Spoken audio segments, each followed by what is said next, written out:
Welcome to our channel. Today we how to transfer HR documents into BambooHR with Zapier, detailed guide step by step clearly. To transfer HR documents into BambooHR with Zapier, start by preparing your HR documents. Ensure all files are in a supported format, such as PDF or Word. Next, log into your Zapier account. If you don't have an account, create one by following the on-screen instructions. Once logged in, click on the Make a Zap button located in the upper right corner of the dashboard. Begin by selecting a trigger app that will initiate the transfer. Common choices include Google Drive or Dropbox. Choose your preferred app and connect your account by following the prompts. Next, select the trigger event, such as new file or new folder. Set up the trigger conditions according to your specific needs. Test the trigger to ensure it functions correctly. After setting up the trigger, click on Continue. Now, it's time to set up the action. Search for and select BambooHR as your action app. Next, choose the appropriate action event, like Create Employee or Upload Document. Connect your BambooHR account using your API key available in your BambooHR settings.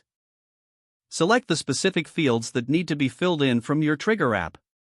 This is where you map your document data to the corresponding BambooHR fields.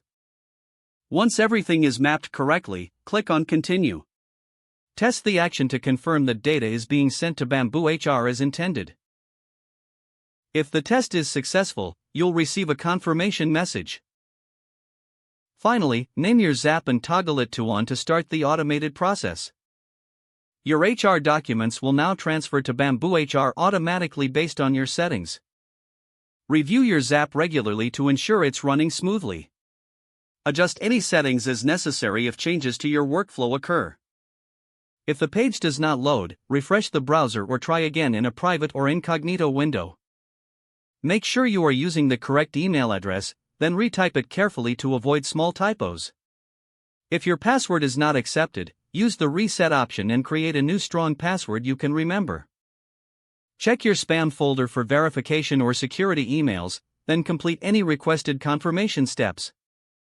Enable two-factor authentication if available to improve account security and reduce unauthorized access risk.